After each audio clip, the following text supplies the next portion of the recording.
Hey guys, Brooklyn Attic Books here. So I finally finished this thick big boy, Swan Song by McCammon. And I'm not sure that it's a book that I would highly recommend to people. So many people recommended this book and said it's way better than The Stand by King, which I'm going to be reading in January. So there will be a comparison video coming up for that. So where do I start? I think where everybody fell in love with this book is part one. The book itself is split up into book one and book two, which most people call part one and part two. And in part one, we have amazing character development. It reminds me of Stephen King. And I think that this is the part where everybody fell for the book because we all fell for the characters. We loved it.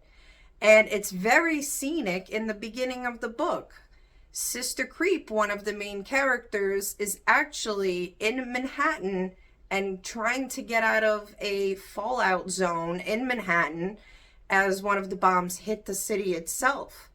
So this is all very exciting. It's all very great. And then we get to part two. And I think part two is where McCammon lost me.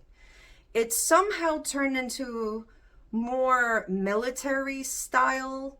I guess because the book is really about like this atomic fallout on the planet, and I guess all these different groups are trying to I guess autonomize all the resources that are left. Now here's the part that really caught my attention, and then I read a couple of reviews post finishing the book, and a lot of people tend to agree with me. It got a little lazy. The story, I think, has a few loose ends, and I don't think they were tied up very well. I feel like if the author had done a little tiny bit more research, maybe they could have tied up a couple narrative loose ends. I think in 2023 we're a bit jaded with these post-apocalyptic, whether it's zombies, whether it's atomic bombs, whatever the cause is, the end of modern society, as you will, and what happens to the survivors after, right? We're all kind of like, we've been exposed to numerous movies, books, TV shows. This book, by the way, reads like The Walking Dead. There are so many sub-characters and minor characters and major characters, and some get killed off and some survive to the end, and it's really crazy the eclectic group of people that you meet throughout the pages of this book. I'm sure if I would have read this back in 1987, which I couldn't have done because I was born that year, I would have been blown away by how great this book is. Now in 2023, not so much, right? We've gotten better at speculations and expectations of what could go down. Obviously, there's been advances in technology since 1987.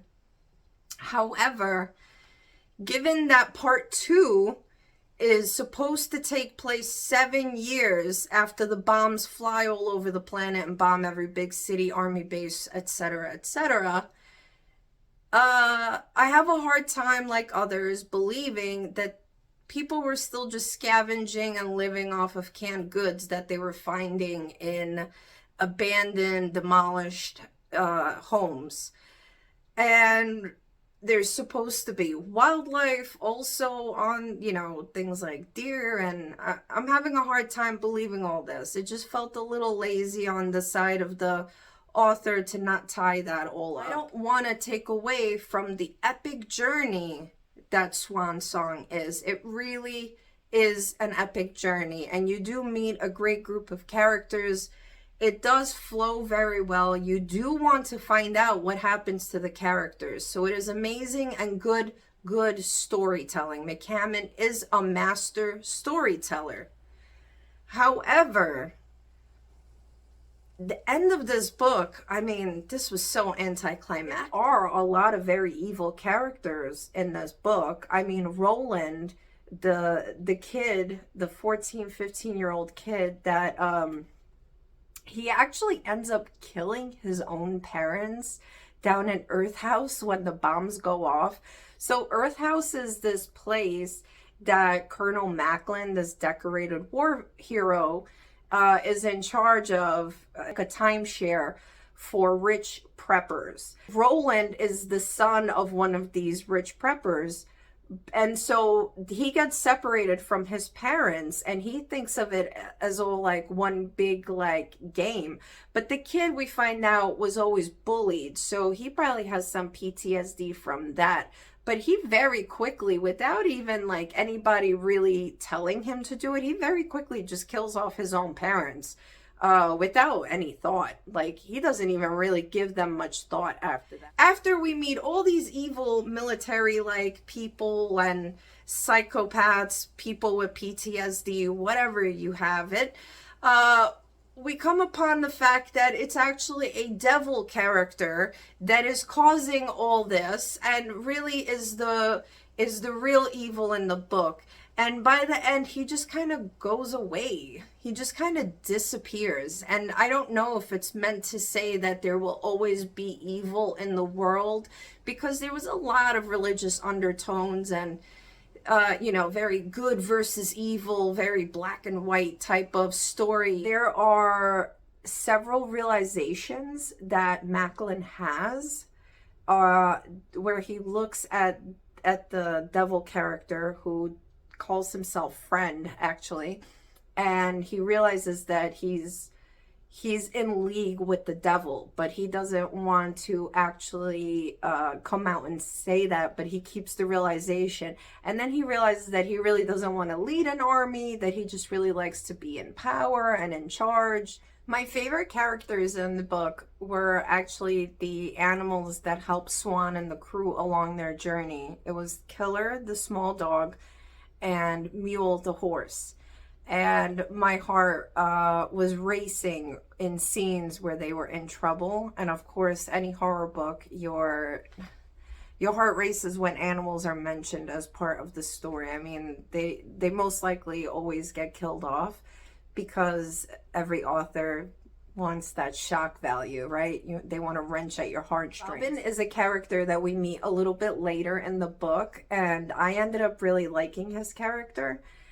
And it just seemed very natural that the two, I guess, young adults, because I think they're both like, I don't know, 17, 18 years old or whatnot, Swan and Robin have a little budding romance, and I thought that was very realistic, especially like when people are in very dangerous situations. Tensions and feelings run very high. So so them being survivors together, they end up naturally attracted to each other, and actually that's pretty realistic. Like, I learned a lot about atomic fallout after starting to read this. I also at the same time watched two movies from the 80s about what happens after, like, during a fallout. So the fallout really is like the aftermath of an atomic bomb going off, like what actually happens. So there's like a lot of poisonous dust, a lot of cancer causing chemicals in the air. There's a lot of radiation, high levels of radiation. You're not supposed to go out for a while. Like, I learned a lot about it after the fact. So back in the 80s, people were really, really scared of this happening because of the Cold War happening between the US and Russia. And so this stuff, there was a lot of movies on the fact. So you can watch it on YouTube and on Tubi. They're both free. And the two movies I watched, one was Threads, and the other one was called The Day After.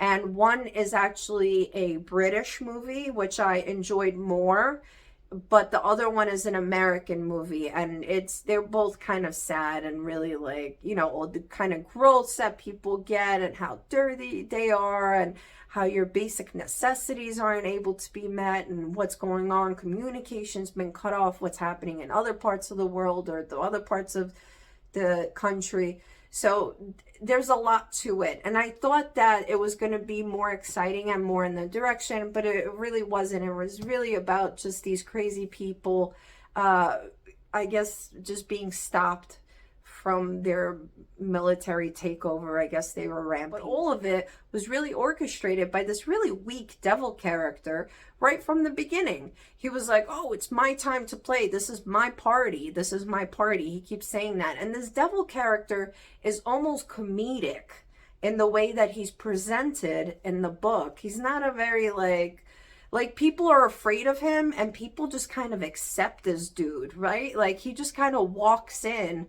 and he's kind of like a shapeshifter too. He changes like features, eye colors, and, you know, like skin tone. His accent changes, so he does all kinds of weird things throughout the book. And I don't know, I guess that's to show that he's like a timeless character or whatnot. It was an interesting journey. It is a very long read. It's a bit redundant. There's a couple things that are repetitive by the end. All in all, it was a great journey. Thanks, guys, for recommending it. I actually am looking forward to reading The Stand. I hope that piques my interest a little bit more. There is a big controversy of who wrote it better, McCammon or King. Till next time.